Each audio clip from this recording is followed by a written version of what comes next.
Friends, welcome to my YouTube channel. आज हम पढ़ रहे हैं डिस्ट्रीब्यूटिव प्रोनाउन के बारे में। इसे हिंदी में कहते हैं विभाग सूचक सर्वनाम।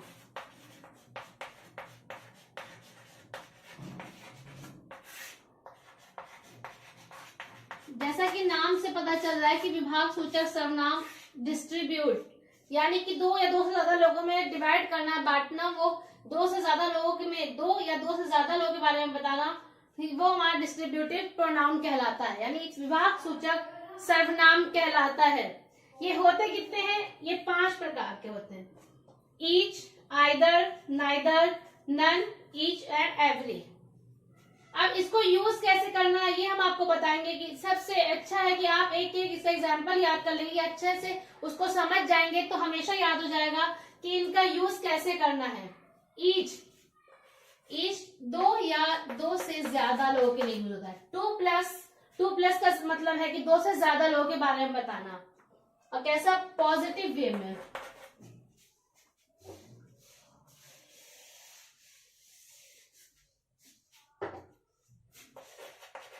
पॉजिटिव वे में बताना, वो ईच यूज होगा। आइदर, आइदर दो लोगों के बारे में बताएगा, लेकिन कैसे? पॉजिटिव वे में। आइदर हमेशा दो लोगों के बीच में यूज होगा, यानी दो से ज्यादा में यूज नहीं होगा, दो लोगों में यूज होगा, और कैसे? पॉजिटिव वे में यूज होगा। और नाइदर भी दो लोगों में यूज होगा, लेकिन ये निगेटिव में, नकारात्मक में यूज होगा। अगर हम कोई ऐसी बात यानी कोई ऐसा सेंटेंस लिख रहे हैं जो पॉजिटिव वे में है तो और दो लोग के बारे में बता रहा है तो हम आइदर का यूज करेंगे। अगर वो सेंटेंस निगेटिव में है तो हम आइदर का यूज ना करके नाइदर का यूज करेंगे। और नन, नन टू प्लस, दो से ज्यादा लोगों के बारे में बता रहा हो तो हम नन का यूज करेंगे, और सेंटेंस कैसा हो? निगेटिव वे में हो। ईच एंड एवरी, ये भी दो से ज्यादा लोगों के बारे में बताए और कैसे? पॉजिटिव वे में बताएगा तो हम ईच या एवरी का यूज करेंगे। अब कुछ एग्जाम्पल देख लेते हैं ताकि आप अच्छे से समझ जाए कि इन वर्ड्स का यूज कैसे करना है, यानी जो डिस्ट्रीब्यूटिव प्रोनाउन है इनको सेंटेंस में किस तरह से यूज करना है, पॉजिटिव वे में कैसे और निगेटिव वे में कैसे।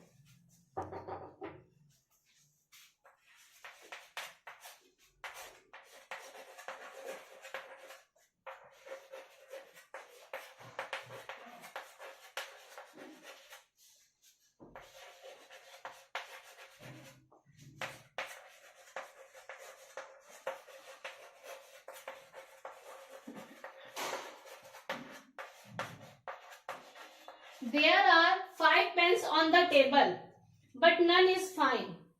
यानी यहाँ जो टेबल पे 5 पेन रखे हुए हैं लेकिन उनमें से कोई भी अच्छा नहीं है। नन, हमने आपको बताया कि नन दो से ज्यादा लोगों के बारे में बताएगा, दो से ज्यादा चीजों के बारे में बताएगा, यानी व्यक्ति या वस्तु किसी के बारे में बताएगा, पर 2 प्लस होने चाहिए। और यहाँ पर 5 पेन्स के बारे में बताया जा रहा है।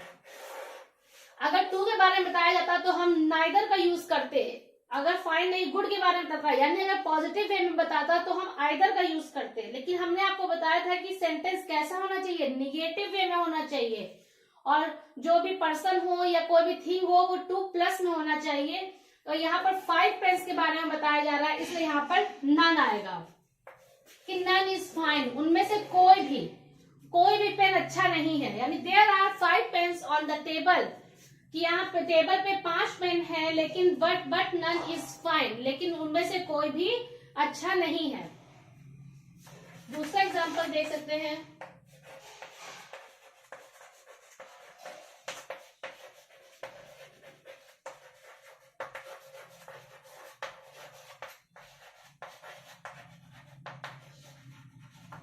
Each of them will get a prize, यानी उनमें से प्रत्येक, ईच मतलब उनमें से प्रत्येक को क्या प्राइज मिलेगा। तो इसमें कई लोगों के बारे में बता रहा है, 2 प्लस के बारे में बता रहा है, इसलिए यहाँ पर ईच होगा।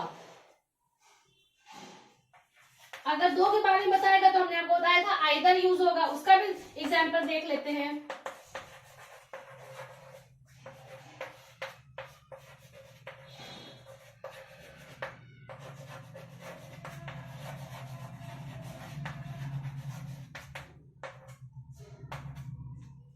Either of them is intelligent, उनमें से जो मतलब आइदर ऑफ देम से लगता है कि कई लोगों के बारे में बता रहा है, बट आइदर लग गया है तो यानी 2 पर्सन के बारे में बता रहा है। इज इंटेलिजेंट यानी बुद्धिमान है उनमें से।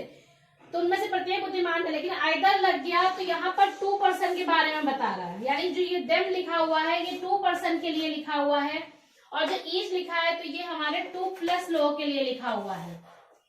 देम वही देम है, लेकिन जो डिस्ट्रीब्यूटिव प्रोनाउन लिखा हुआ है यानी ईच और आइदर, अभी हमने आपको बताया था कि ईच 2+ लोगों के बारे में, ईच एंड एवरी बताया था कि 2+ लोगों के बारे में बताएगा, और आइदर जो होगा वो 2 यानी 2 लोगों के बारे में बताएगा। लेकिन सेंटेंस कैसा, पॉजिटिव वे में होना चाहिए। अगर निगेटिव में होता तो वो हमारा नाइदर यूज होता, आइदर की जगह पर नाइदर यूज होता। देख लेते हैं निगेटिव का भी।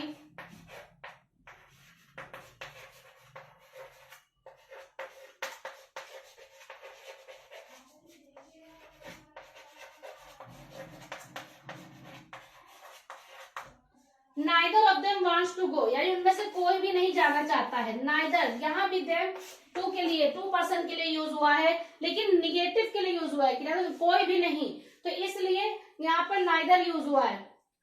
अब आप डिस्ट्रीब्यूटिव प्रोनाउन अच्छे समझ गए कि वहां पर नन 2+ लोगों के लिए यूज हुआ था, 2 से ज्यादा।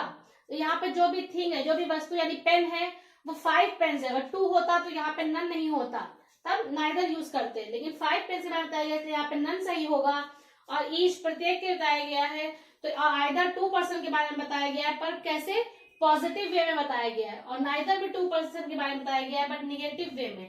तो ये हमारा डिस्ट्रीब्यूटिव प्रोनाउन कंप्लीट हुआ। अगर आपको ये वीडियो पसंद आया तो प्लीज लाइक और शेयर जरूर कीजिएगा, और सब्सक्राइब करना बिल्कुल भी मत भूलिएगा, ताकि मेरे नेक्स्ट वीडियोस आप तक पहुंच सके। Thank you.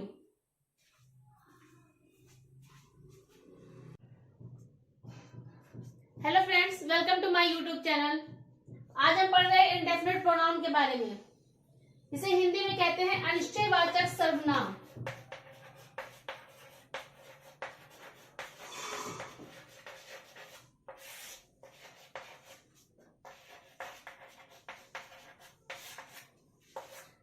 अनिश्चयवाचक सर्वनाम यानी इंडेफिनिट प्रोनाउन।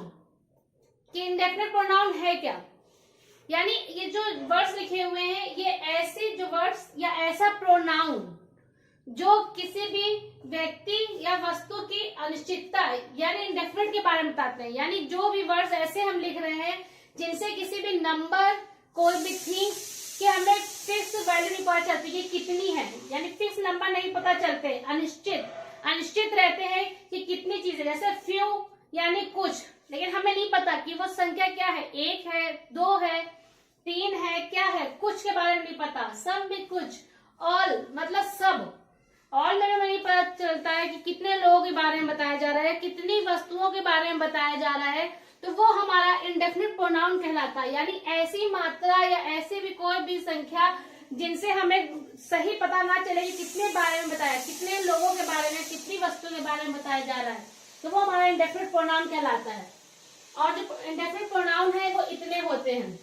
अगर आप इसे अच्छे से याद कर लेंगे तो एग्जाम्पल्स में आते हैं, तो आप अच्छे से एग्जाम में क्लियर कर लेंगे कि ये क्या है, कौन सा प्रोनाउन है। इंडेफिनिट प्रोनाउन है all, one, none, some, few, any, many, somebody और एनीबडी, यानी ये हमारे इंडेफिनिट प्रोनाउन है। जैसा कि सब वर्ड्स को देख के आपको पता चल रहा है कि इनसे किसी भी नंबर या किसी भी मात्रा का, क्वांटिटी का पता नहीं चल रहा है। ऑल मतलब सब, वन इससे कोई एनी का यूज करते हैं, कोई में वन का प्रत्येक में यूज करते हैं, नन का, सम का, फ्यू कुछ, ये सब मैनी यानी प्रत्येक, यानी इनसे किसी भी मात्रा या किसी भी संख्या का पता नहीं चल रहा है। ये सब अनिश्चय है कि पता नहीं कितनी, 1 है, 2 है, 3 है या कितनी ज्यादा है, तो ये हमारा इंडेफिनिट प्रोनाउन कहलाएगा। इसके एक एग्जांपल्स देख लेते हैं ताकि आप अच्छे से समझ जाए।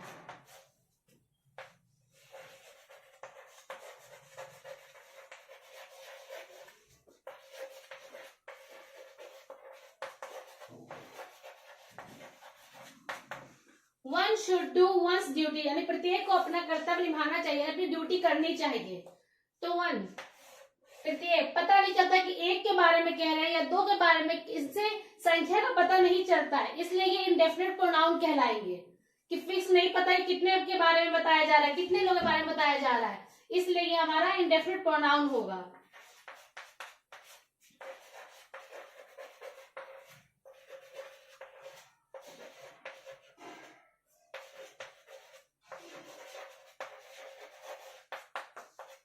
सम आर बॉर्न ग्रेट, यानी कुछ मतलब बॉर्न होते हैं ग्रेट महानता के साथ, यानी महान होते हैं पैदाइश से। तो वो सम, जो सम वर्ड है ये बता नहीं रहा कि एक लोग के बारे में बता रहे कि दो लोग के बारे में बता रहे, यानी कोई की डेफिनेट नंबर नहीं बता रहा है। मेन बात यही है कि डेफिनेट नंबर नहीं बता रहा है, इसलिए ये इंडेफिनेट प्रोनाउन कहलाएगा। सम में एक भी हो सकते हैं, दो भी हो सकते हैं, ज्यादा भी हो सकते हैं, कम भी हो सकते हैं, इसलिए ये हमारा इंडेफिनेट प्रोनाउन कहलाएगा।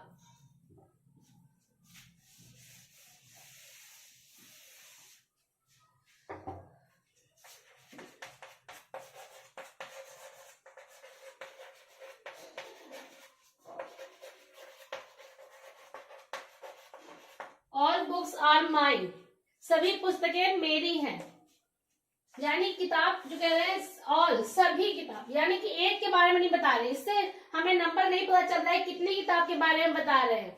तो इसलिए जो ऑल वर्ड है ये हमारा इंडेफिनिट प्रोनाउन कहलाएगा।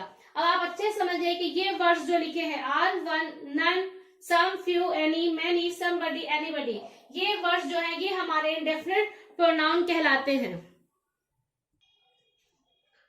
इंडेफिनिट प्रोनाउन कंप्लीट हुआ। अब हम पढ़ रहे हैं रेसिप्रोकल प्रोनाउन।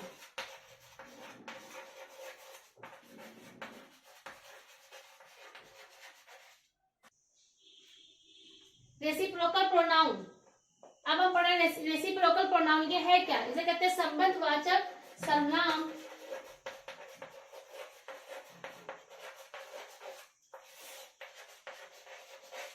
यानी सेंटेंस में ऐसे वर्ड्स यूज किए जाएं जो एक दूसरे से रिलेटेड हो, संबंध को बताते हो, तो वो हमारा रेसिप्रोकल प्रोनाउन कहलाएगा।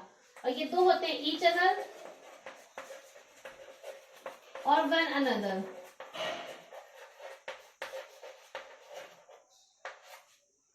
जो ईच अदर है ये टू पर्सन के बारे में बताता है, और जो वन अनदर है ये टू प्लस के बारे में बताता है। यानी कि दो लोगों के रिलेशन के बारे में, संबंध के बारे में बताया जा रहा है, यानी दो लोगों का रिलेटेड है, तब यहाँ पर हम ईच अदर का यूज करेंगे। अगर दो से ज्यादा लोगों का रिलेटेड है तब हम वन अनदर का यूज करेंगे। अब इसका एग्जाम्पल देख लेते हैं ताकि आपको अच्छे से क्लियर हो जाए कहाँ पर ईच अदर का यूज करना है और कहाँ पर वन अनदर का यूज करना है।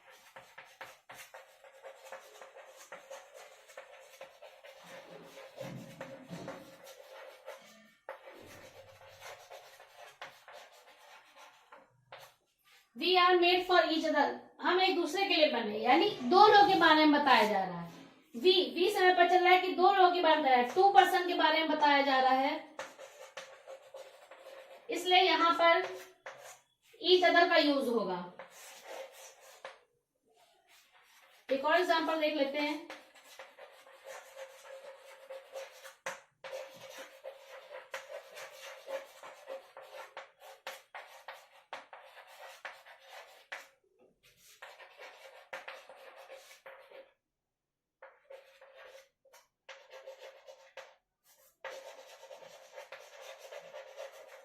Indians should not fight with one another. Indians should not fight with one another. यानी इंडियंस भारतीयों को एक दूसरे से नहीं लड़ना चाहिए। तो यहाँ पे इंडियंस के बारे में बताया जा रहा है, भारतीय, यहाँ पर एक या दो लोगों के बारे में नहीं, कई लोगों के बारे में बताया जा रहा है, टू प्लस के बारे में बताया जा रहा है, इसलिए यहाँ पर वन अनदर यूज होगा। आप देख सकते हो कि पहले एग्जांपल में we are made for each other का यूज हुआ है, यानी दो पर्सन लोग, टू पर्सन लोगों के बारे में बताया जा रहा है, इसलिए यहाँ पर ईच अदर यूज होगा। और इसमें Indian should not fight with one another, Indians में कई लोगों के बारे में यानी टू प्लस के बारे में बताया जा रहा है, इसलिए यहाँ पर वन अनदर का यूज होगा। अगर आपको मेरा वीडियो पसंद आया तो प्लीज लाइक और शेयर जरूर कीजिएगा और सब्सक्राइब करना बिल्कुल मत भूलिएगा ताकि मेरे लेटेस्ट वीडियोस आप तक पहुंच सके। Thank you.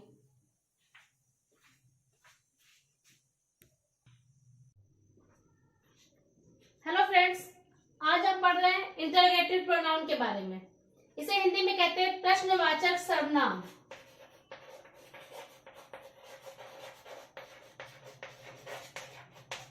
जैसा कि नाम से पता चल रहा है प्रश्नवाचक, ऐसे सेंटेंस जिसमें प्रश्न किया जा रहा हो, क्वेश्चन किया जा रहा हो, तो वो इंटरोगेटिव प्रोनाउन कहलाता है।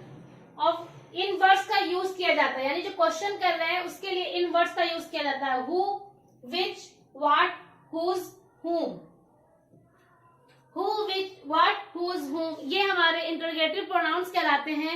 और यानी ऐसे सेंटेंस में इन वर्ड्स का यूज प्रश्न करने के लिए किया जाता है, तो वो हमारा इंटरोगेटिव प्रोनाउन कहलाता है। अब इसके एग्जाम्पल दे देते ताकि आप अच्छे से समझ जाएं।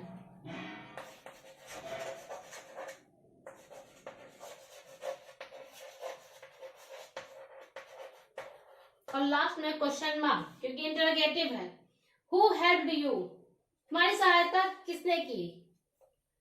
तो हु, इसमें प्रश्न किया जा रहा है और यहाँ पर हु से स्टार्ट हुआ है, हु लिखा हुआ है, ये हमारा इंटरोगेटिव प्रोनाउन है, क्योंकि यही वर्ड क्वेश्चन कर रहा है, हु हेल्प्ड यू, और लास्ट में क्वेश्चन मार्क है, तो इसलिए हमारा इंटरोगेटिव प्रोनाउन कहलाएगा।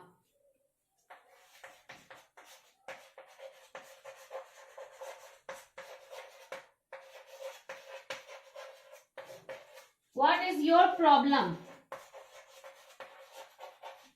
इसमें भी क्वेश्चन किया जा रहा है, यानी इंटरोगेटिव प्रोनाउन है। ये जो व्हाट लिखा है हमारा इंटरोगेटिव प्रोनाउन है कि व्हाट इज योर प्रॉब्लम, तुम्हारी समस्या क्या है, यानी इसमें प्रश्न किया जा रहा है, इसलिए ये हमारा इंटरोगेटिव प्रोनाउन कहलाएगा। एक और एग्जांपल देख लेते हैं।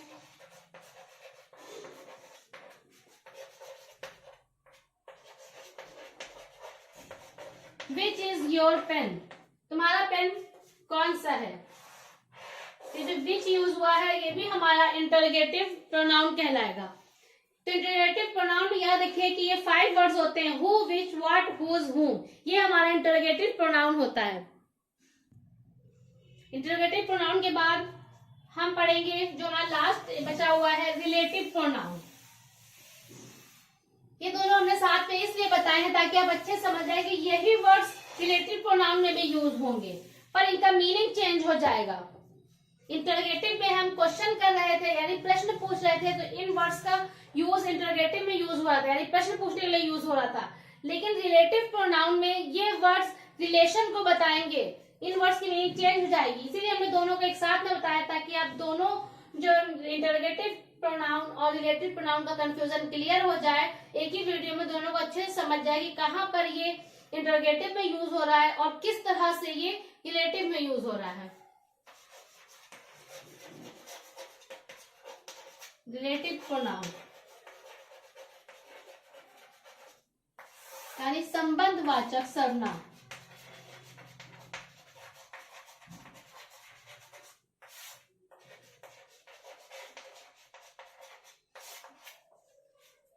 रिलेटिव प्रोनाउन में भी हु, विच, व्हाट, हुज, हुम और एक वर्ड और जुड़ जाएगा, दैट।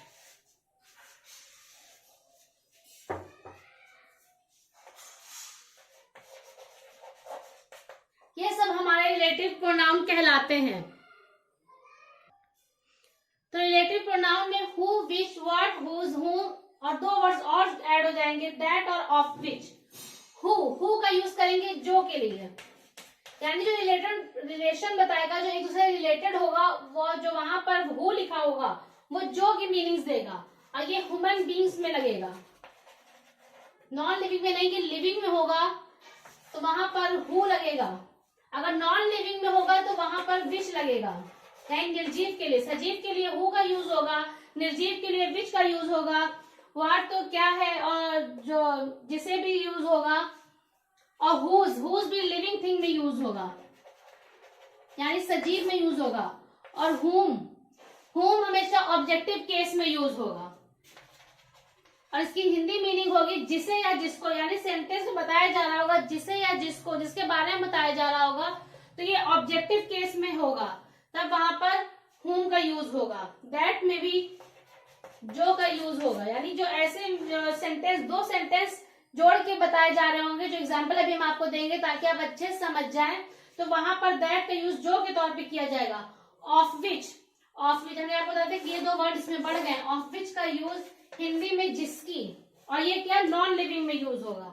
तो ये हमेशा याद रखिएगा कि जो हु लिखा हुआ है ये लिविंग थिंग में यानी ह्यूमन बींग्स में यूज होगा, और विच नॉन लिविंग में यूज होगा, और जो हुज लिखा हुआ है वो लिविंग यानी सजीव में यूज होगा, और ऑफ विच ये नॉन लिविंग में यूज होगा, निर्जीव में। दैट जो की मीनिंग में यूज होगा, और जो हु की जैसे हु से ही बना हुआ है होम, ये ऑब्जेक्टिव केस यानी जिसे या जिसको की मीनिंग दे रहा होगा, तब वहां पर होम का यूज होगा।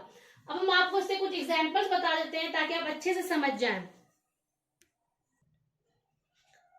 ये रहे आपके रिलेटिव प्रोनाउन के एग्जांपल्स। ज्यादा टाइम ना लगे इसलिए हमने एग्जांपल्स सारे एक साथ लिख दिए ताकि आप अच्छे से समझ जाएं और कम टाइम में समझ जाएं। इसलिए हमने चार एग्जांपल साथ में लिख दिए कि ये काफी है कि आप अच्छे से इसको समझ जाएंगे कि कहाँ पर किस वर्ड का कैसे यूज हुआ है। इंटरोगेटिव में यही वर्ड्स प्रश्न कर रहे थे, यानी प्रश्नवाचक सर्वनाम के तौर पे यूज हो रहे थे। यहाँ पर रिलेशन को बता रहे हैं, रिलेटिव प्रोनाउन, इसलिए रिलेशन को बता रहे हैं, संबंधवाचक सर्वनाम के तौर पे यूज हो रहे हैं। तो the boy who is sitting here is my brother. The boy who, हमने आपको बताया कि हु हमेशा लिविंग थिंग के लिए यूज होगा। तो द बॉय से पहले जो बॉय के लिए यूज हुआ है living thing, the boy who is sitting here is my brother. लड़का जो यहाँ बैठा हुआ है वो मेरा भाई है। हु जो के तौर पे यूज हुआ है, जो यहाँ बैठा हुआ है वो मेरा भाई है, यानी कि हु को रिलेटिव जो है वो बॉय से है और यहाँ पर जो के यूज में हुआ है इसलिए यहाँ पर रिलेटिव प्रोनाउन होगा। The pen which is on the table is mine. Pen ये नॉन लिविंग है। Which is on the table, pen जो टेबल पे रखा हुआ है इज माइन मेरा है। यहाँ पर भी जो का यूज हुआ है, लेकिन क्या अगर लिविंग में होता तो हम हु का यूज करते, लेकिन नॉन लिविंग में है तो हम यहाँ पर विच का यूज करेंगे। हमने आपको अभी से पहले सारे वर्ड्स लिख के बताए थे कि कौन सा वर्ड लिविंग में यूज होगा, कौन सा नॉन लिविंग में यूज होगा और किसका जो या जिसको की मीनिंग दे रहा है तो वो यूज होगा। तो यहाँ पर द पेन नॉन लिविंग में, इसलिए यहाँ पर विच यूज होगा। थर्ड एग्जाम्पल देखते हैं, I don't know what you से। मैं नहीं जानती तुम क्या कह रहे हो, यानी क्या के यूज में हुआ है पर क्या रिलेशन को बता रहा है कि यूज से तुम क्या कह रहे हो मैं नहीं जानती, इसलिए यहाँ पर व्हाट जो है ये इंटरोगेटिव नहीं रिलेटिव प्रोनाउन के तौर पे यूज हुआ है। और लास्ट एग्जाम्पल है, the teacher whom I met was my sister. यानी टीचर जिससे मैं मिली थी वो मेरी बहन है, यानी होम। हमने आपको बताया कि होम भी हु से बना हुआ है पर ये लिविंग थिंग के लिए यूज होगा, ये टीचर के लिए यूज हुआ है। Teacher was my sister, sister है। तो ये हमारा इंटरोगेटिव प्रोनाउन और रिलेटिव प्रोनाउन कंप्लीट हुआ, जिसकी कंफ्यूजन हम सोचते हैं कि आपको अच्छे से समझ में आया है। हमने इसीलिए ये वीडियो बनाया ताकि आप इंटरोगेटिव प्रोनाउन और रिलेटिव प्रोनाउन का कंफ्यूजन क्लियर कर सके कि ये वर्ड्स किस तरह से यूज हो रहे हैं। प्रश्न कर रहे हैं, क्वेश्चन कर रहे हैं तो इंटरोगेटिव प्रोनाउन में यूज होगा। अगर रिलेशन को बता रहे हैं, एक दूसरे से रिलेटेड है, तभी रिलेटिव प्रोनाउन में यूज होगा। अगर आपको मेरा वीडियो पसंद आया है तो प्लीज लाइक और शेयर जरूर कीजिएगा और सब्सक्राइब करिएगा जरूर ताकि मेरे नेक्स्ट वीडियोस आप तक